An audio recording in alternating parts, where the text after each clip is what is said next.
அங்கையில் மான் தூக்கி சிவந்த மழு தூக்கி அங்கத்தில் ஒரு பெண்ணை அனுதினமும் தூக்கி திங்களை கங்கையை கதித்த சடையில் தூக்கி அங்கும் இங்கும் தேடி எவரும் கண்டிராத காலை தூக்கி ஆடும் தெய்வமே என்னை கை தூக்கி ஆள் தெய்வமே.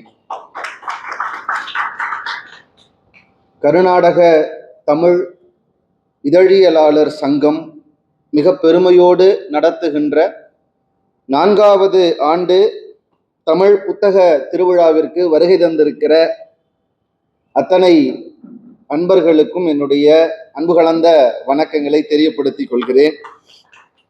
மேடையிலே அமர்ந்திருக்கிற எங்கள் தமிழ் நிலத்தின் ஆசான் தக்கார் விக்டர் ஐயா அவர்கள் உள்ளிட்ட அவைக்கு என்னுடைய பணிவான வணக்கங்கள். எல்லாருக்கும் வணக்கம். ரொம்ப மகிழ்ச்சியான ஒரு நேரமாக நான் அதை கருதுறேன். ஏன்னா தமிழினுடைய தாய் நிலத்திலே தமிழை பேசுவது ஒரு தனி சிறப்புனா, தமிழுடைய தாய் நிலமாக இல்லாத கர்நாடக மண்ணிலே இவ்வளவு தமிழர்கள் நிரம்பி இருக்கிற சபையிலே தமிழ் பேசுகிற ஒரு வாய்ப்பு அமைந்ததற்கு நான் மிகவும் மகிழ்கிறேன். அதற்காக என்னுடைய நன்றிகளும் பாராட்டுகளும். இது ஒரு சாதாரண விஷயம் இல்லைன்னு எனக்கு தெரியும். ஒரு புத்தக திருவிழாவை நடத்துறது நாங்கள் தமிழ்நாட்டிலே நாங்கள் எப்படி நடத்துவோங்கிறது பார்த்தா அவங்களுக்கு தெரிஞ்சிருக்கோம். அதுலேயும் இந்த மண்ணிலே தமிழ் புத்தக திருவிழாவை ஏற்பாடு செய்து ஒவ்வொரு நாளும் தமிழ் சார்ந்த பல நிகழ்ச்சிகளை செய்து கொண்டு வரக்கூடிய அத்தனை நல்ல உள்ளங்களையும் இந்த நேரத்திலே நாம் ஒரு பலத்த கைத்தட்டலோடு அவர்களுக்கு நன்றி சொல்லணும். நான் நிறைய யோசிக்கிறது உண்டு. தமிழ் வளர்க்கறது 2 விதமா இருக்கு. ஒன்று, தமிழ் அது பேசுற அதோடைய தாய் மண்ணா இருக்கிற தமிழ்நாட்டில் தமிழ் வளர்க்கறது வேற. தமிழை தாய் நிலமாக கொண்டது இல்லாம வேறொரு இடத்துல தமிழ் வளர்க்கறதுங்கிறது வேற. கர்நாடகம் மட்டும் இல்லை, நீங்க மலேசியா, சிங்கப்பூர், மொரீஷியஸ், ஆஸ்திரேலியா எந்த நாடுகளுக்கு போனாலும் அங்க தமிழை வளர்க்கறதுக்கு அங்க போன தமிழர்கள் செய்யற பிரயத்தனம் இருக்கு பாருங்க. அந்த கடினப்பாடு, உழைப்பு, அது எவ்வளவு பெருசு அப்படின்னா நான் நினைக்கிறது உண்டு. ஒரு காட்டுல ஒரு மரம் வளரணும்னா நீங்க அதுக்காக எதையும் தனிப்பட்ட முறையில செய்யணும்னு அவசியம் இல்லை. விதை விழுந்தா தானாவே அது வளர்ந்துரும். ஆனா ஒரு தோட்டத்தை பராமரிக்கணும்னா இரவும் பகலும் அதுக்கு தண்ணி ஊற்றி அது சரியா வளருதான்னு பார்த்து, ரொம்ப வளர்ந்ததுன்னா அதை வெட்டி பக்குவப்படுத்தி தோட்டக்காரர்கள் அதை பத்திரமா வச்சாதான் ஒரு தோட்டத்திலே ஒரு செடி வளரும். இந்த கர்நாடக மண்ணிலே இப்படி ஒரு விழாவும் தமிழுக்கு இப்படி ஒரு மேடையும் அமைந்திருக்கிறது என்று சொன்னால், ஒரு தோட்டத்திலே செடி வளர்ப்பதை போல தமிழை இந்த மண்ணிலே இவர்கள் வளர்த்திருக்கிறார்கள் என்பதுதான் சத்தியமான உண்மை. இன்று புத்தக திருவிழா என்று வருகிற போது ஒரு சில விஷயங்கள் அது சார்ந்து நான் எப்பவுமே யோசிக்கிறது உண்டு. இந்தியாவில் உங்களுக்கு நிறைய பேருக்கு தெரிஞ்சிருக்கும், இந்தியாவில் முக்கியமான மொழிகள் அப்படிங்கிற பட்டியலில் நம்ம தமிழ் இருக்கு. இந்தியாவினுடைய தேசிய மொழியா இன்னும் இல்லை, தேசிய மொழியா எதுவும் இல்லை. முதல்ல ஒரு மொழின்னு கிடையாது. அதை முதல்ல நம்ம பிள்ளைங்களுக்கு சொல்லி கொடுக்கணும். அலுவல் மொழி இருக்கு, தேசிய மொழின்னு ஒண்ணு இல்லை. செப்பு மொழி 18 எனில் சிந்தனை ஒன்றுடையால். பாரதி நமக்கு போட்டு சொல்லிட்டு போயிருக்காரு, மாற்றக்கூடாதுன்னு. நம்ம இந்தியாவிலே தமிழுக்கு பல பெருமைகள் உண்டு. அதுல ஒன்று புத்தக திருவிழாங்கிறதால சொல்றேன். இந்திய மொழிகளில் முதலாக அச்சு இயந்திரத்திற்குள்ளே போய் அச்சாகி வந்த முதல் மொழி தமிழ் மொழி என்கிற பெருமை இருக்கிறது. அதுல இன்னொரு ஆச்சரியம் என்னன்னா, அப்படி தமிழ் மொழி அச்சானது 1500 ஆண்டுகள்ல, 1500கள்ல தமிழ் அச்சான பிறகு அதற்கப்புறம் இன்னொரு மொழி இந்திய மொழி அச்சானது என்றால் 1700கள்ல, அதாவது தமிழ் மொழி அச்சாகி 200 ஆண்டுகளுக்கு பின்னாடிதான் மற்ற இந்திய மொழிகளே அச்சாகியது அப்படிங்கிற பெருமை. அதை விட 1700கள்ல இந்தியாவுக்கு அச்சுக்கூடங்கள் வந்த பிறகு அதிகமாக, அதாவது இந்தியாவில் அச்சு ஆக்கி வெளிவந்த நூல்கள்ல 80% நூல்கள் தமிழ் இலக்கியங்கள் மட்டுமே வந்தது அப்படிங்கிறதெல்லாம் நம்முடைய பெருமை. இது ஏன் இப்ப சொல்றேன்னா, இப்ப இருக்க தலைமுறை தமிழ் இந்த கோட்ல உட்காராது, இந்த டெக்னாலஜில வராது அப்படின்னு சொன்னாங்கன்னா நீங்க ஒண்ணுதான் சொல்லணும். ஓலைச்சுவடியிலிருந்து அச்சு இயந்திரத்திற்கு மிக வேகமாக ஓடி உட்கார்ந்து கொண்ட ஒரு மொழி என்றால் அது தமிழ் மொழி என்பதை விட தமிழுக்கு ஒரு பெரிய திறமை இருக்கிறது என்று சொல்ல வேற என்ன வேணும்? ரொம்ப அற்புதமான ஒரு மொழி. இந்த புத்தகங்கள் ரொம்ப அற்புதமானது. இந்த பதிப்பு துறை ரொம்ப அற்புதமானது. இந்த பதிப்பு துறையே ரொம்ப ஆச்சரியமானது தெரியுங்களா? முதல்ல கையில தான் எழுதுவாங்க. இப்ப நான் ஒரு புக் எழுதணும், நான் ஒரு எழுத்தாளர்னா, எழுத்தாளருங்கிற பேர் ஏன் தெரியுமா? நான் எழுதுறதால கிடையாது. ஆரம்ப காலத்துல நான் ஒரு 100 நூல் வெளியிடறேன்னா 100 நான் உட்கார்ந்து எழுதணும். யோசிச்சு பாருங்க. அப்படி இன்னைக்கு இருந்ததுன்னா ஒருத்தன் கூட எழுத்தாளர் வெளியே வரமாட்டாங்க. அந்த காலத்துல 100 நூல் வெளியாகுதுன்னா 100 நூலை கைப்பட உட்கார்ந்து எழுதணும். சீனாவில தான் முதல்ல அதை கொஞ்சம் மாத்தி மரத்தால் செஞ்ச பலகையை செதுக்கி அந்த எழுத்துக்களை மை வச்சு ஒட்டி ஒட்டி காகிதத்துல ஒட்டி முதல்ல கையால் அச்சு செய்கிற மர அச்சுகளை சீனர்கள் கண்டுபிடித்தார்கள். சீனர்கள் கண்டுபிடிப்பு நிறைய. நம்ம இன்னைக்கு காலையில குடிக்கிற டீயிலிருந்து அந்த டீயை ஊத்தி குடிக்கிற பீங்கான்ல இருந்து சீனர்களுடைய கண்டுபிடிப்பு நிறைய. சீனர்கள் தான் அந்த மரத்துல கண்டுபிடிச்சாங்க. அப்புறம் சீனர்கள் கிட்ட இருந்து அது கொரியாவுக்கு போச்சு. கொரியாவில இருந்து ஐரோப்பியாவுக்கு வந்தது. முதல்ல நம்ம இப்ப பயன்படுத்துற அச்சு இயந்திரத்தை முதல்ல செஞ்சது யார் தெரியுமா?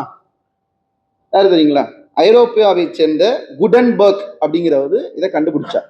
அவர் யாருன்னா பெரிய எழுத்தாளரா கிடையாது, பதிப்பாசிரியரா கிடையாது.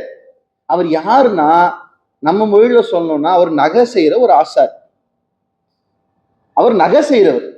அவருக்கு திடீர்னு ஒரு எண்ணம் வந்துச்சு. என்னன்னு, இந்த நகையெல்லாம் நம்ம அச்சு வார்த்தை அது மாதிரி பல நகை செய்யற மாதிரி நம்ம ஏன் இந்த எழுத்தெல்லாம் அச்சு வார்த்தை அந்த எழுத்தை வச்சு புக்கு பண்ணக்கூடாதுன்னு அவனுக்கு ஒரு யோசனை வந்துச்சு. அந்த யோசனையிலே உதயமானதுதான் அச்சுக்கூடங்கள். குடன்பர்க் இல்லைன்னா அச்சுக்கூடங்கள் கிடைச்சிருக்காது. அப்படி அச்சுக்கூடங்கள் வந்த பிறகு புத்தகங்கள் வந்துச்சு.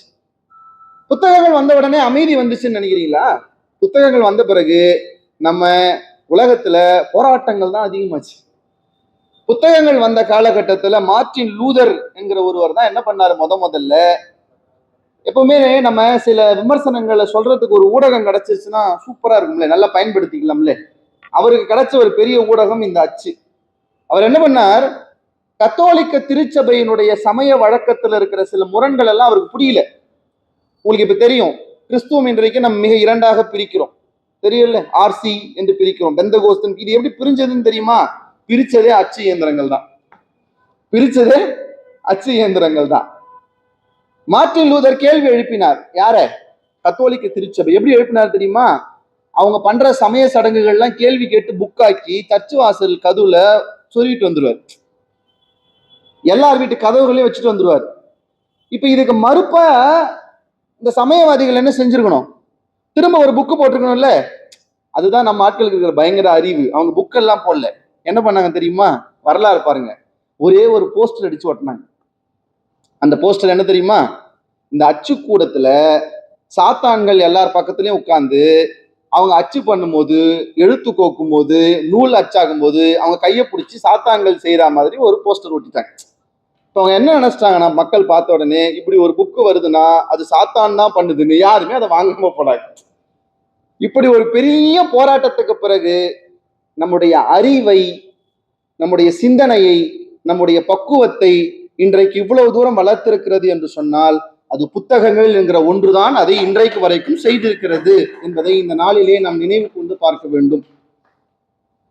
ரொம்ப அற்புதமான தலைப்பு கொடுத்தாங்க. இல்லமெல்லாம் தமிழ், உள்ளமெல்லாம் தமிழ் என்று சொன்னார்கள். ரெண்டுமே ரொம்ப அவசியமானது. ஏன்னா உள்ளத்திலே தமிழ் இல்லை என்றால் சத்தியமாக உங்கள் இல்லத்திலே தமிழ் இருக்காது. இல்லத்திலே தமிழ் இல்லை என்றால் உங்கள் உள்ளத்திலே தமிழ் இல்லை என்று அர்த்தம்.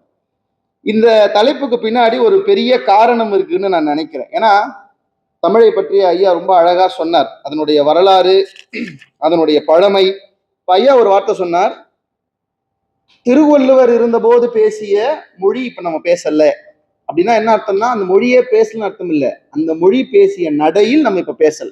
இல்ல அந்த மொழி பேசப்பட்ட போது பயன்படுத்திய சொற்களை நம்ம இப்ப அப்படியே பேசலன்னு அர்த்தம். ஆனா நான் உங்களுக்கு இன்னொரு ஆச்சரியமான விஷயம் சொல்றேன். திருவள்ளுவர் பேசிய சில சொற்களை இன்றைக்கும் நாம் மிக சாதாரணமாக பேசிக் கொண்டிருக்கிறோம். உதாரணத்துக்கு நான் ஒன்று சொல்றேன் பாருங்க, நம்ம ரொம்ப முக்கியமானது. மாசம் மாசம் என்னதுங்க? கரெக்டா சொல்றாங்க பாருங்க. யாராவது முக்கியம் இல்லைன்னு சொல்ல முடியுமா? மாதம் முக்கியமானது சொல்லுங்க. ஆமா, கேட்கறதையே உங்களுக்கு கூச்சப்படுறீங்களே.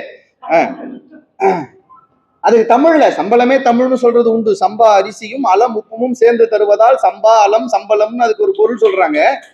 ஆனா இன்னும் சரியான சொல் என்ன தெரியுமா? யாராவது சொல்லுங்களேன்.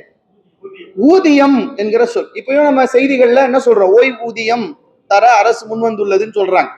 ஊதியம் வேண்டி அரசு ஊழியர்கள் போராட்டம். தனியார் ஊழியர்கள்லாம் போராட்டம் பண்ண மாட்டாங்க. பண்ணாங்கன்னா வேலையே இருக்காது, பண்ண முடியாது. ஊதியம் என்கிற சொல்ல இன்னைக்கு நம்ம ரொம்ப சாதாரணமா பயன்படுத்துற சொல். அதை விட இன்னும் ரொம்ப சாதாரணமா ஒரு வார்த்தை பயன்படுத்துறோம். என்ன? கூலி. வேலை செஞ்சா கூலி. கூலிங்கிற சொல்ல கேட்டவொடனே உங்க எல்லாருக்கும் என்ன ஞாபகம் வருது சொல்லவா? இது ஏதோ ஒரு ஊர்ல, கிராமத்துல, ஒரு பேட்டையில பேசுற ஏதோ சாதாரண தமிழ் சொல் அப்படிதான் நினைப்போம் கூலினாலே. யாராவது உங்க அலுவலகத்திலேயோ உங்க நிறுவனங்கள்லயோ மாதம் முடியும் போது எனக்கு கூலி போட்டீங்களாங்க வங்கிலன்னு கேட்பீங்க. ஊதியம்னு கேட்போம், கூலின்னு கேட்க மாட்டோம். ஏன்னா அந்த கூலிங்கிற சொல் நமக்கு ஏதோ அது கொஞ்சம் அதை 2ஆம் நிலையில வச்சிருக்கிறோம் நம்ம. ஆனா உங்களுக்கு ஒரு ஆச்சரியமான விஷயம் சொல்லவா? நம்ம இன்னைக்கு ரொம்ப சாதாரணமாக பயன்படுத்துகிற ஊதியம் என்கிற சொல் இன்னைக்கு பேசின சொல் இல்ல. நான் எனக்கு ஒரு செலவு கொடுத்தாங்களே, நம்முடைய தமிழ் பாட்டன் திருவள்ளுவன் பேசிய சொல். ஈதல் இசைப்பட வாழ்தல் அது வல்லது ஊதியம் இல்லை உயிருக்கு என்று அவர் பேசிய சொல் ஊதியம். கூலி ஏதோ ஒரு பேட்டையிலேயோ ஏதோ ஒரு கிராமத்துல பேசுற சொல்லுன்னு நினைச்சீங்களா? இல்லை. தெய்வத்தால் ஆகாது எனினும் முயற்சி தன்மை வருத்த கூலி தரும் என்று திருவள்ளுவன் பேசிய சொல் கூலி என்கிற சொல். எவ்வளவு பழமையானதுன்னு சொல்ற அந்த சொல். எனக்கு இது பழமையானதுன்னு கூட பெரிய ஆச்சரியம் இல்லை. ஒரு சொல் 2000 3000 ஆண்டுகள் அப்படியே வந்திருக்குங்கிறது கூட எனக்கு பெரிய விஷயம் இல்லை. அது என்ன பயன்பாட்டுல இருந்ததோ அந்த பயன்பாடு கூட மாறாம வந்திருக்கு பாருங்க. அதுதான் எனக்கு அதிசயம். என்னன்னா, நமக்கு ஒரு பழக்கம் உண்டு. ஊதியம்னு எப்ப கொடுப்போம்னா, ஒரு வேலையை முழுசா செஞ்சு முடிச்சதுக்கு அப்புறம் கொடுக்கறதுக்கு பேரு ஊதியம். அப்படிதானே? யாராவது தினமும் ஊதியம் வாங்குறீங்களா? அந்த மாதிரி இருந்தா என்ன சேர்த்துக்கோங்க அந்த இடத்துல. தினமும் ஊதியம் வாங்குவோமா? ஒரு குறிப்பிட்ட நாள் நேரம் செய்யணும், அதுக்கு ஒரு ஊதியத்தை முழுசா மொத்தமா வாங்குவோம். கூலி நம்ம பேரே தினக்கூலி தான். பேரே என்ன? மாச கூலின்னு யாராவது பார்த்துருக்கீங்களா? நம்மளே மாச கூலி தான் நியாயமா சொல்லணும்னா. கூலிங்கிறது ஒரு பெரிய நாளுக்கு பிறகு தர்றது இல்லை, அந்தந்த நாள் முடிஞ்சா அப்பப்ப தர்றது. நல்லா கவனிங்க. இப்ப திருக்குறளுக்கு வாங்க.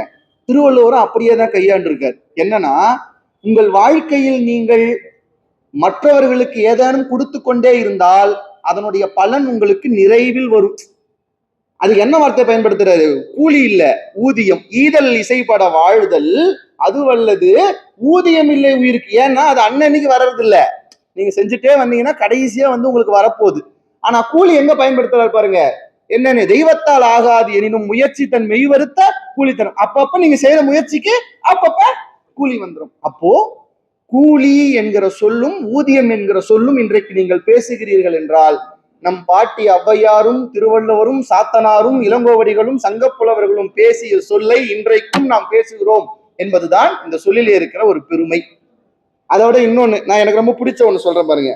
எங்க பசங்க எல்லாம் கேட்பாங்க, சார் நீங்க தாடி வச்சிருக்கீங்க, அந்த காலத்துல தாடி வைக்கிற பழக்கம்லாம் இருக்கா சார்ன்னு கேட்பாங்க. தாடி இல்லாம இருந்தது, திருவள்ளுவருக்கே தாடி வச்சுதான் வச்சிருக்கோம். ஆனா அந்த தாடிக்கு என்ன சொல் இருந்தது அப்படின்னு யாருக்காவது தெரியுமா? தாடி இருக்குல்லங்க, தாடி தெரியுமா தெரியாதா? ரொம்ப அமைதியா இருக்கீங்களே. இந்த தாடிக்கு தமிழ்ல என்னன்னு தெரியுமா இருக்காது? தாடிக்கு தமிழ்ல என்னன்னு தெரியுமா? தாடியே தமிழ் இல்லையா? ஏன்னாங்க இப்பெல்லாம் தாடி வச்சுன்னு வேலைக்கு போக கூடாதுன்றாங்க. ஏன்னு கேட்டா, தாடி வச்சு போனா அது ஒரு உயர்வா இல்லையா? நான் என்ன கேட்கிறேன், தாடி இல்லாம தான் போகணுங்கிறது நம்ம மரபு ஒண்ணும் இல்லை. நம்ம மரபிலே தாடியோடு தான் பலர் இருந்தார். அது ஒரு பெரிய சான்று. 2000 வருடங்களுக்கு முன்னால் கிபி 2ஆம் நூற்றாண்டிலே இளங்கோ எழுதிய சிலப்பதிகாரம், அதுல ஒரு பாட்டை படிச்சு ஆச்சரியப்பட்டு போனேன். தாடிக்கு பழைய தமிழ் சொல் தெரிஞ்சுக்கிறீங்களா இன்னைக்கு? தெரிஞ்சுக்கலாமா? ஆச்சரியப்படுவீங்க. பழைய சொல் சொல்லவா? நயன் இல் மொழியின் நரை முது தாடி. தாடிக்கு எது தெரியுமா பழைய சொல்லு? தாடியே பழைய சொல்லுதாங்க. தாடியே நம்ம ரொம்ப சாதாரணமா சொல்றோமே இந்த தாடின்னு, நாம் சாதாரணமாக சொல்லுகிற தாடி என்கிற சொல் இது நேத்து முளைச்சது, நாளைக்கு வெட்ட போறது. ஆனா இதுக்கு இந்த சொல்லினுடைய வரலாறு 2000 ஆண்டு கால வரலாறு இருக்கிறதுன்னு சொன்னா இந்த தமிழ் மொழி எவ்வளவு பெரிய பிரயத்தனப்பட்டு வந்திருக்கிறது என்பதை யோசிக்க வேண்டியிருக்கிறது. ஏன் இல்லந்தோறும் தமிழ்? ஏன்னா இந்த தாடி என்கிற சொல் 2000 வருடங்கள் தாண்டி வந்ததற்கு காரணம் 2000 வருடமாக தமிழர்கள் அவர் இல்லங்களிலே இந்த சொற்களை பயன்படுத்தினார்கள். பயன்படுத்தலனா என்ன சார் ஆகும்? ஒரு மொழியினுடைய ஒரு சொல்லை நீங்கள் பயன்படுத்தாமல் போனால் என்ன ஆகும்? 2 ஆகும். ஒண்ணு, அந்த சொல் இருந்ததே தெரியாம போயிடும். இன்னொன்னு, வேற ஒருத்தன் அந்த சொல்ல தன்னுதுன்னு உரிமை கொண்டாடி எடுத்துப்பான். நான் குடுமி என்கிற சொல் இப்ப இல்ல, பயன்படுத்துறது இல்லை. ஏன் குடுமி என்கிற சொல்ல நம்ம பயன்படுத்துறது இல்லைன்னா, ஐயா ரொம்ப அழகா சொன்னீங்கன்னா, நம்ம குடுமிய வைக்கிறது இல்லை. குடுமி வைக்கிறதா பரவாயில்ல சார், பூ வைக்கிறது இல்லை. பூனா நீங்க இல்ல, சங்க இலக்கியங்களில் ஆடவர்கள் கூட கொண்டையிட்டு பூ வைத்திருக்கிறார்கள்.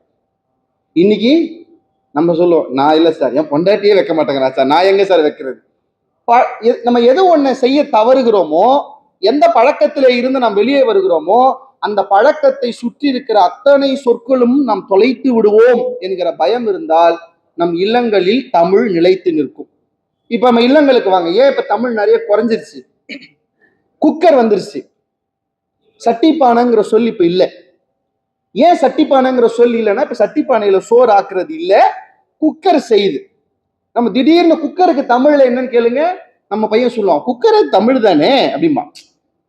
குக்கரே தமிழ் தானேம்பா. ஏன்னா நம்ம சட்டிப்பானைய பயன்படுத்துறது இல்லை. ஃபேன் போர்டுன்னு தான் சொல்லும், லைட்டை போடும்போம், அப்படிதானே? டிவிய போடு, சுவிட்ச போடு.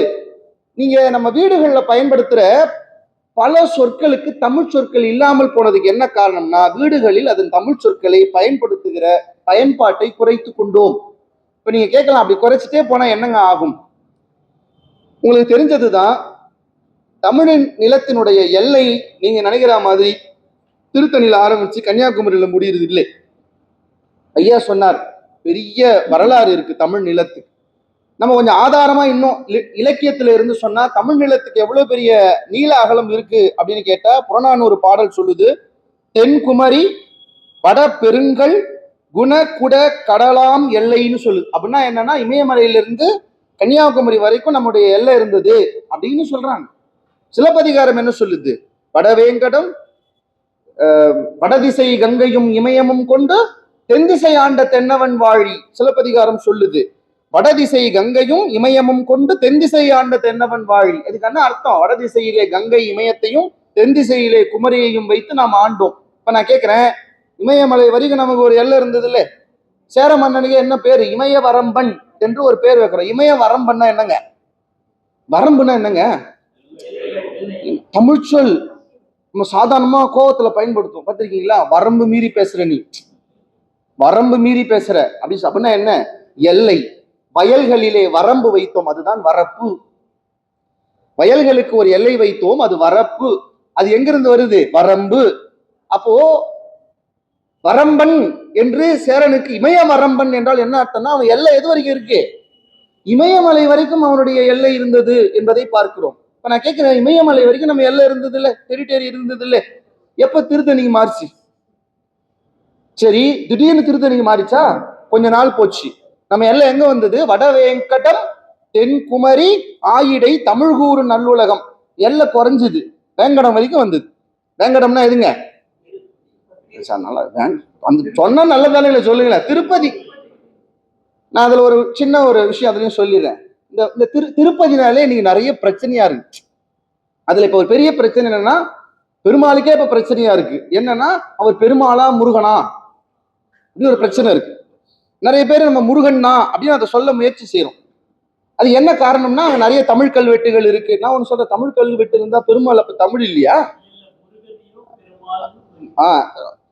அது முருகனா பெருமாளா? இப்ப அதுக்கு நிறைய பிரச்சனை போகுதுல்ல, அதுக்கு நடுவுல நிறைய ராமானுஜர் காலத்து பிரச்சனைகள் எல்லாத்தையும் எடுக்கிறாங்களே. நான் ரொம்ப என்ன கேட்பாங்க, திருப்பதியில இருக்கிறது முருகனா பெருமாளா? நான் சொல்லுவேன் 2000 வருஷம் என்ன நடந்ததெல்லாம் விட்டுரு. ஒரு வீடு, அந்த வீட்டுக்கு உரிமையாளர் யாருன்னு தெரியணும். முந்தா நேரத்து யாரு இருந்தாங்க, 2 மாசம் முன்னாடி யாரு இருந்தாங்களாம் தேவையில்ல, 2000 வருஷத்துக்கு முன்னாடி யாரு இருந்தாங்க அது தெரிஞ்சா போதும் இல்ல? அதுதானே கரெக்ட். 2000 வருஷத்துக்கு முன்னாடி யாரு இருந்தாங்கன்னு தெரிஞ்சா போதும். அப்புறம் 2 மாசத்துக்கு முன்னாடி யாரு இருந்தா என்ன, 200 வருஷத்துக்கு முன்னாடி யாரு இருந்தா என்ன? நான் ரொம்ப அமைதியா பதில் சொல்லுவேன். திருப்பதியில இருக்கிறது யாருன்னா பெருமாள் தான். எப்படி பெருமாள் தான் அவளை அச்சுலா அப்படியே சொல்றீங்க அப்படின்னு கேட்டா, எங்களுக்கு எங்கள் தமிழிலே முதல் காப்பியம் எழுதிய இளங்கோவடிகள் மிக தெளிவாக அதை சொல்லி இருக்கிறார். எனக்கு ரொம்ப பிடித்த பாடல். ஒரு மாடல மறையோன் என்கிற ஒருவன் கடந்து போகிறான். அப்ப அவன் எங்கிருந்து வரேன்னு கேட்டப்போ கோவலன் கண்ணகியும் பேசும்போது அவன் தான் எங்கிருந்து வருகிறேன் என்று சொன்ன போது ஒரு பாட்டு சொல்கிறது. அதை நான் சொல்றேன் கேளுங்க. எவ்வளவு அழகா நேர்த்தியா தெளிவாக இளங்கோவடிகள் பதிவு செய்கிறார். என்னன்னு, வீங்கு நீர் அருவி வேங்கடம் என்னும் ஓங்கு உயர் மலையத்து உச்சி மீமிசை. இதுக்கு என்னங்க அர்த்தம்?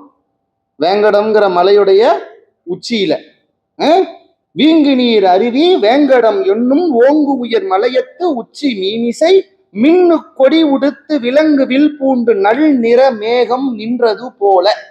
கரிய மேகம் நின்றது போல நீ சொல்லிட்டாரு. இப்ப கரியன்னும் போதே அங்க நம்ம முருகன் இல்லை, ஏன்னா நம்ம முருகன் சேயோன் சிவந்தவன். சரி, அடுத்து வாங்க. அதை வச்சு எப்படிங்க நாங்க அதை பெருமாள்னு சொல்ல முடியும்? இளங்கோவடிகள் எழுதுகிறார், பகை அணங்கு ஆழியும். ஆழினா என்னங்க? ஆழினா என்னங்க? இன்னொரு பொருத்தம் இருக்குங்க.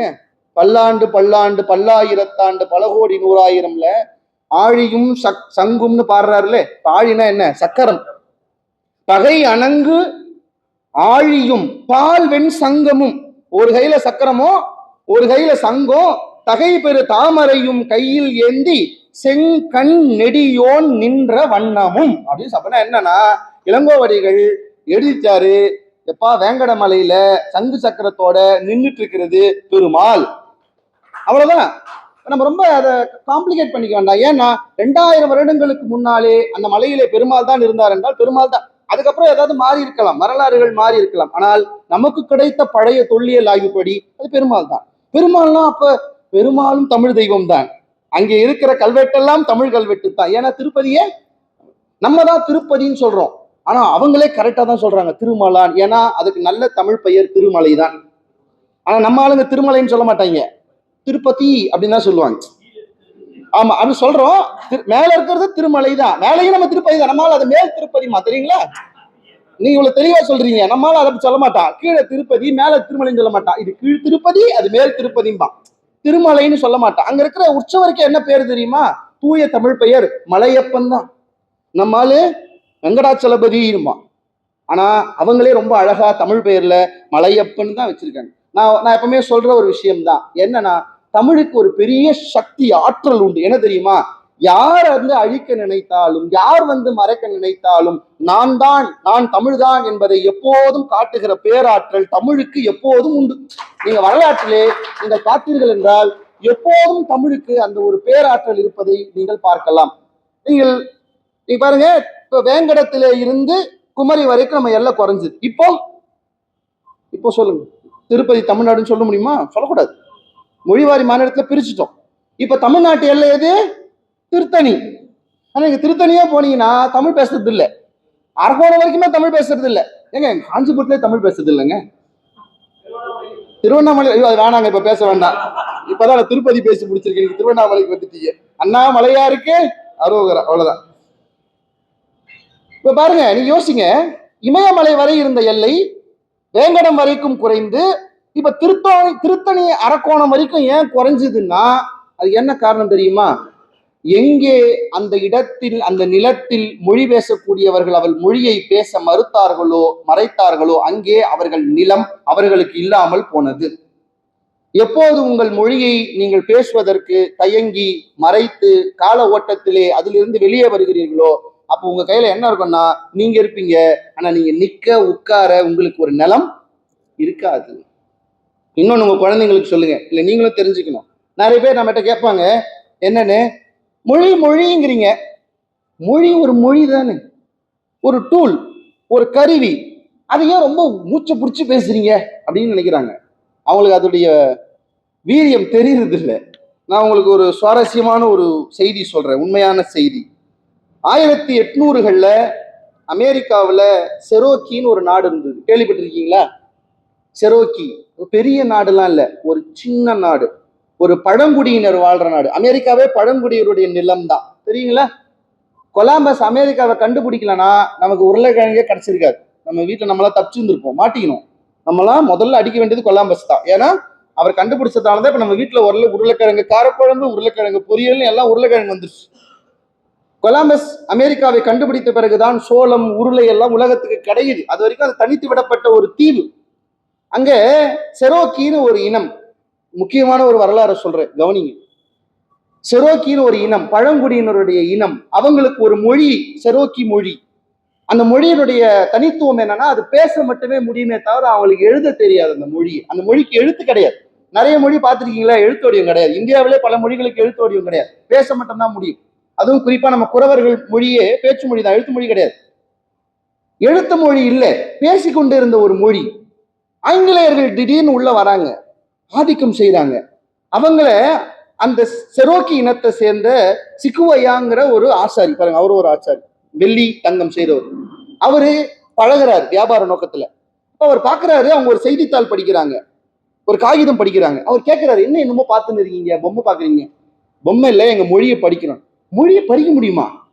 மொழியை பேசதானே முடியும், ஏன்னா அவங்க மொழிக்கு எழுத்தூறு கிடையாது. இப்போ அவர் பாக்குறாரு, இந்த எழுத்தூறு இந்த மொழிக்கு எவ்வளவு முக்கியங்கிறது அவருக்கு தெரியுது. ஏன்னா ஒருத்தர் தனியா ஒரு மொழியை படிக்கிறான், அவங்களால தனியா மொழியை பேச முடியாது. யாராவது ஒருத்தர் இருந்தா தான் பேச முடியாது, தனியா அந்த மொழியை படிக்க முடியாது. அப்ப அவர் யோசிச்சாரு, என் மொழிக்கு நான் ஒரு எழுத்தூறு கொண்டு வரணும்னு நினைக்கிறார். நல்லா கவனிங்க, செரோக்கி மொழிக்கு இதுக்கு முன்னாடி எழுத்தூறு கிடையாது.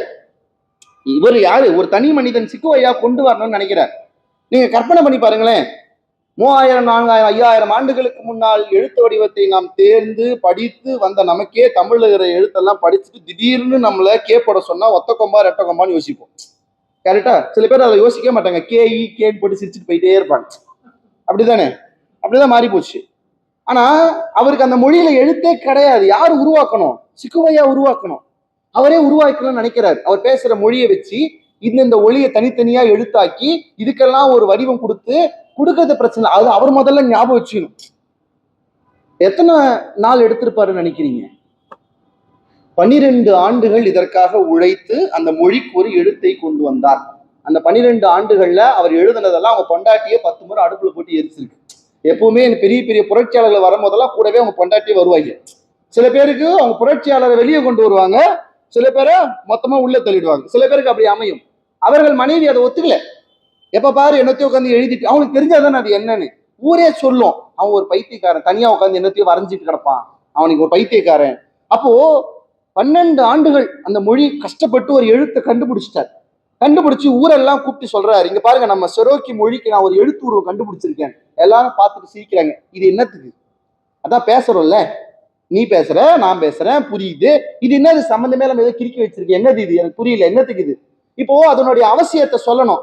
நீங்க சிக்குவையாவுடைய இடத்துல இருந்தா எப்படி புரிய வைப்பீங்க? எப்படி புரிய வைப்பீங்க? நம்மளா இருந்தா உனக்கு சொல்லி புரிய வைக்க முடியாப்பா, தேவையில்லை, நான் போறேன்னு கிளம்பிடுவோம். 12 வருஷம் அழைச்சிருக்காரு, எப்படி புரிய வைப்பீங்கன்னு நினைக்கிறீங்க? சிக்குவையா ரொம்ப அழகா ஒரு வேலை பண்ணாரு. என்ன தெரியுமா? 1 மாசம் டைம் கொடுங்க. அவருடைய மகளை உட்கார வச்சு 1 மாதம் அவர் மகளுக்கு அந்த மொழியை சொல்லி கொடுத்தாரு, எழுத்து வடிவத்தை சொல்லி கொடுத்துட்டு அவருடைய மகளை ஒரு தனி அறையிலே உட்கார வைத்து விட்டு இவர்களை ஒரு வார்த்தைகள் எல்லாம் சொல்ல சொல்லி அதை அவர் கண்டுபிடித்த மொழியிலே எழுதி அதை அவர் மகளிடம் கொடுத்து அந்த மகளை படிக்க வைத்து வெளியே வந்து சொல்ல சொன்னால் இவங்க பார்த்தாங்க, இன்னும் மேஜிக் பண்றான், நாங்க இங்க சொன்னது எப்படி உன் பொண்ணு ரூம்ல இருந்து வந்து சொல்றா? அதுதான்டா இந்த எழுத்துக்கு இருக்கிற பெரிய விஷயம். சொன்ன உடனே அந்த ஊரே அந்த நாடே சேர்ந்து அந்த மொழியினுடைய எழுத்தை கற்றுக்கொண்டது. அது பெரிய விஷயம் இல்ல. 1838களில் ஆங்கிலேயர்கள் உள்ள வந்து அந்த இனத்தை அழித்து வெளியே துரத்தினார்கள்.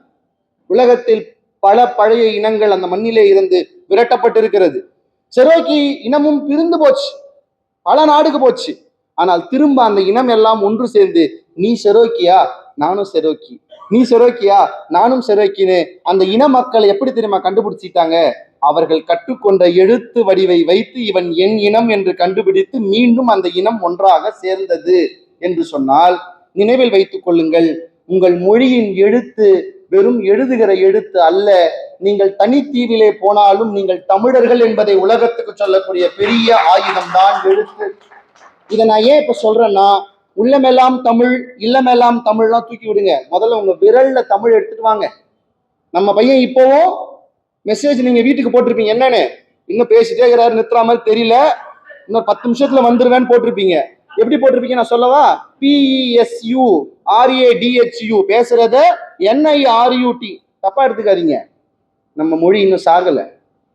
நம்ம மொழிக்கு உயிர்மை, ஆயுதம், மெய், உயிர்மை என்று எல்லா எழுத்துகளும் உயிரோடு இருக்கிறது என்பதை மறந்து விடாதீர்கள். நீங்க மலேசியா போயிருக்கீங்களா?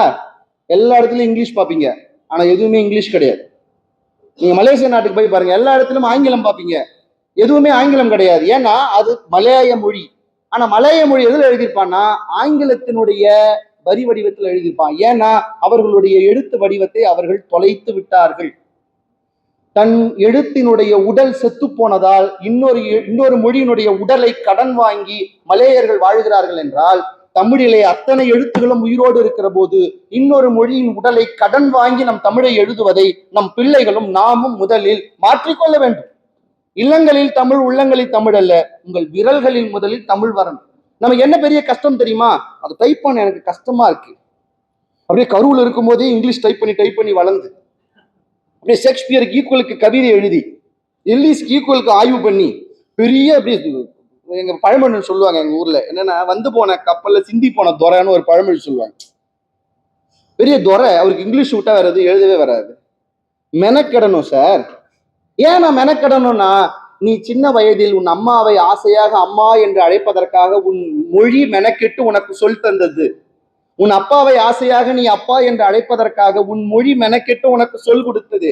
உனக்கு தண்ணி வேணும், சாப்பாடு வேணும், எனக்கு பாத்ரூம் வருதுன்னு உன் எல்லா தேவைகளும் சொல்வதற்கு உன் மொழி மெனக்கெட்டு உனக்கு சொல் கொடுத்தது என்றால், அந்த மொழி வாழ்வதற்கு நீ மெனக்கிடவில்லை என்றால் உன்னை விட கேவலமானவன் இந்த உலகத்தில் யாரும் இல்லை.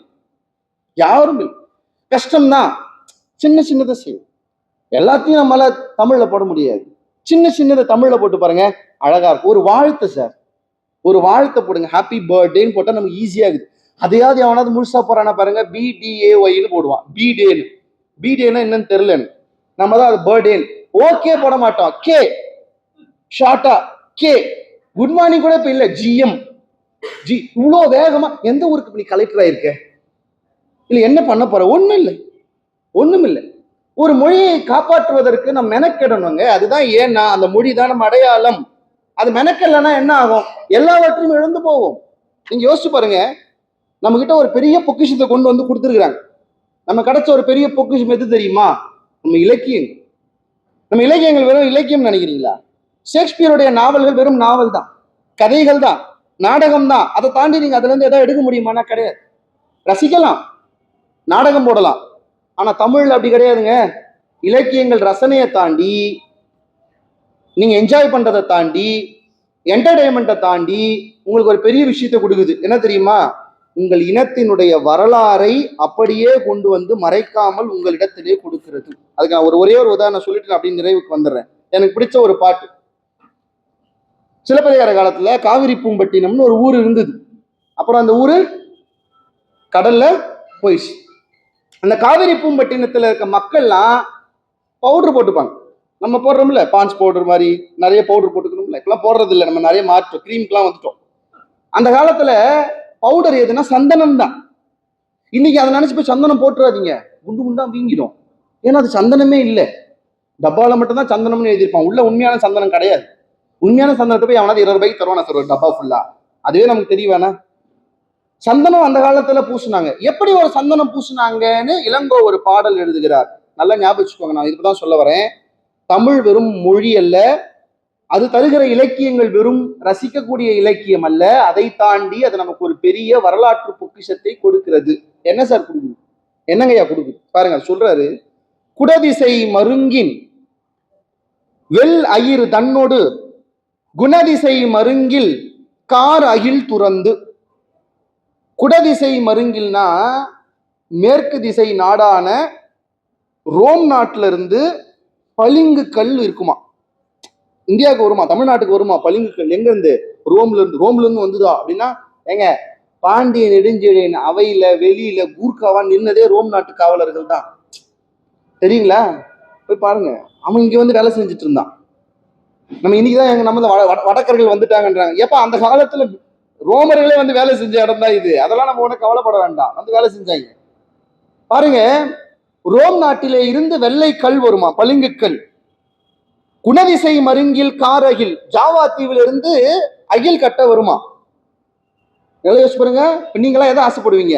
நான் வந்து தினமும் ரோம்ல இருந்து வர பளிங்கு கல்லுல ஜாவால இருந்து வர அகில் கட்டையை தேய்ச்சி அதைத்தான் நான் பூசிப்பேன், அதானே பெருமையா சொல்லுவீங்க. இளங்கோ சொல்றாரு, அதை பண்ண மாட்டாங்க. ரெண்டும் தான் இருக்குமா, அதை பண்ண மாட்டாங்களா? ஏன்னா அது சீப், அது சீப். அப்ப எது சார் ரிச், எது சார் உயர்த்தினா? இளங்கோ சொல்றாரு, வடமலை பிறந்த வான்கேழ் வட்டத்து தென்மலை பிறந்த சந்தனம் அருக. இமயமலையிலே இருந்து எடுத்த கல்லை எடுத்து பொதிகை மலையிலே விளைந்த சந்தனத்தை அரைத்து பூசிக்கொண்டார்கள்னு சொல்ற. அப்படின்னா என்ன அர்த்தம்? ஜாவா அகில் கட்டைய ரோம் பளிங்கு கல்லுல தேய்க்கிறத விட இமயமலை கல்லுல பொதிகை மலை சந்தனத்தை தேய்ச்சா அதை விட இது ரிச்சு. இப்போ இந்த பாட்டு நம்மளுடைய உயர்வை மட்டும் சொல்லல, இன்னொன்னு கவனிங்க. குடதிசை மருங்கின், குணதிசை மருங்கின்னு ஒண்ணு சொல்லுது. இதுக்கு பின்னாடி எவ்வளவு பெரிய வரலாறு நம்ம தொலைச்சிட்டோம்னு சொல்லவா? இந்தியா மேப்பை எடுங்க. தமிழ்நாட்டுக்கு இந்த பக்கம், அப்புறம் தமிழ்நாட்டு கேரளாவுக்கு அந்த பக்கம், கீழே ப்ளூவா நீளமா நம்ம ஒரு கடல் பரப்பு போட்டு ஒரு பேர் வச்சிருக்கோம். தமிழ்நாட்டுக்கு இந்த பக்கம் இதுக்கு என்னங்க பேரு? என்னங்க இப்ப இதெல்லாம் நான் சின்ன வயசுல சமூக அறிவியல்ல படிச்சதுப்பா, திரும்ப கேட்கறியப்பான்னு பயப்படுறீங்க, அப்படிதானே? வங்காள விரிகுடா, நமக்கு புரியுற மாதிரி தமிழ்ல சொன்னோம்னா பே ஆஃப் பெங்கால். ஆமா, வங்காள விரிகுடா. இந்த வங்காள விரிகுடாக்கு ஏன் அந்த பேர் வருதுன்னா, அந்த அந்த நிலப்பரப்பு, அந்த கடல் பரப்பு வங்காளத்தோடு தொடர்பு படுத்தி அதற்கு வங்காள விரிகுடான்னு பேர் வச்சுட்டாங்க. தமிழ்நாட்டோட தொடர்பு இல்லாம போயிடுச்சு. வங்காள விரிகுடா, பே ஆஃப் பெங்கால். அதே மாதிரி இந்த பக்கம் இருக்கிற கடலுக்கு என்ன பேருன்னா அரபிக்கடல். திரும்பவும் நமக்கு புரியுற மாதிரி தமிழ்ல சொல்லணும்னா அரேபியன் சி. இதுக்கு ஏன் அந்த பேர் வந்ததுன்னா, தமிழ்நாட்டோட சம்பந்தம் இல்லை, இந்தியாவோட சம்பந்தம் இல்லை, அரபு நாடுகளோட சம்பந்தம் இருக்கிறதால அதுக்கு அரேபியன் சி. இப்ப நம்ம இந்தியாவினுடைய மேப்ல நம்ம வச்சுக்கிற பேர் அதுதான். ஏன்னா அது உலக நாடுகள் ஏற்றுக்கொண்ட பேர், நம்ம மாற்ற முடியாதுன்னு வச்சிருக்கிறோம். இது வங்காள விரிகுடா, இது அரபிக்கடல். ரொம்ப வருத்தம் என்ன தெரியுமா? இந்த இரண்டு பெரு கடல்களுக்கும் தமிழ்நாட்டில் தமிழர்கள் ஒரு பெயர் வைத்திருந்தார்கள். என்ன பேர் தெரியுமா? அதுதான் இளங்கோ சொல்ற இந்த பெயர். கேரளாவுக்கு அந்த பக்கம் இருக்கக்கூடிய அரபிக்கடலுக்கு என்ன பேர் தெரியுமா? குடக்கடல்னு பேர். வங்காள விரிகுடாவுக்கு என்ன பேர் தெரியுமா? குணக்கடல்னு பேர். ஏன்னா குணம் என்றால் கிழக்கு, குணக்குனா கிழக்குன்னு அர்த்தம். கிழக்கு திசையில இருக்கிற கடலுக்கு குணக்கடல், மேற்கு திசையில இருக்கிற கடலுக்கு குடக்கடல் என்று பெயர். மேற்குனா குடக்கு, அதனாலதான் மேற்கு தொடர்ச்சி மலை குடகு மலை அங்க இருக்கிறதால தான் அது கொடநாடு. அதுக்கு மேல உள்ள போனா நல்லா இருக்காது. குடகு, குடக்கடல், குணக்கடல் என்கிற சொற்கள் நம்ம யாருக்காவது இப்ப தெரியுமா? நம்ம பசங்களுக்கு தெரியுமா? பாட புத்தகத்துல போடுறாங்களா? இல்ல. வங்காள விரிகுடாவும் அரபிக்கடலும் ஏத்துக்கிட்டது இருக்குது சரி, ஆனால் இந்த மண்ணிலே சோழர்கள் பெரும் ஆட்சியை செய்து கடலையே ஒரு ஏரி போல, சோழர் ஏரியே பேரு சார் கடலுக்கு. ஏன்னா அவன் அதை கடலாவே மதிக்கல, அவன் அதை ஏரி மாதிரி வச்சிருந்தான் சார் அந்த கடலை. அப்படி ஒரு பெருமை நிறைந்த வரலாறுகளின் எச்சங்களை நம்முடைய இலக்கியங்களை தவிர வேறு எதிலும் உங்களுக்கு ஏற்று நாம் படிக்க முடியாது. அதான் நான் எப்போதும் சொல்லுவேன், இந்த ஒன்றை சொல்லி நான் நிறைவு செய்கிறேன் நேரம் கருதி. நான் எப்போதும் சொல்லுவேன், கிரேக்கர்கள் அவர் வரலாறுகளை தெரிந்து கொள்ள வேண்டும் என்றால் அவர்களுடைய நாகரிகங்களினுடைய புதை மணல்களை தோண்டி எடுக்க வேண்டும். எகிப்தியர்கள் அவர்கள் வரலாறுகளை தெரிந்து கொள்ள வேண்டும் என்றால் பிரமிடுகளை உடைத்து பார்க்க வேண்டும். சீனர்கள் அவர்கள் வரலாற்றை தெரிந்து கொள்ள வேண்டும் என்றால் மஞ்சளாற்றங்கரைகளை அகழ்ந்து பார்க்க வேண்டும். தமிழர்கள் அவர்கள் வரலாறை தெரிந்து கொள்ள வேண்டும் என்றால் எந்த மலையையோ எந்த பிரமிடையோ எந்த ஆற்றையோ உடைக்கவோ அகழவோ வேண்டாம். உங்கள் கையில் வந்து சேர்ந்திருக்கிற தமிழின் இலக்கியங்களை படித்தாலே போதும். 5000 ஆண்டு கால வரலாற்றை அது சொல்லும். உங்கள் இல்லங்களில் தமிழ் இருக்கிறது என்றால் தமிழ் பேசுவது அல்ல, உங்கள் வீடுகளில் சங்கத்தமிழ் 10 பாட்டும் 8 தொகையும் திருக்குறளும் உங்கள் வீடுகளில் இருக்க வேண்டும். அது வீடுகளில் மட்டுமல்ல உங்கள் உள்ளங்களிலும் இருக்க வேண்டும் என்று சொல்லி நல்ல வாய்ப்புக்கு நன்றி கூறி விடைபெறுகிறேன். நன்றி, வணக்கம்.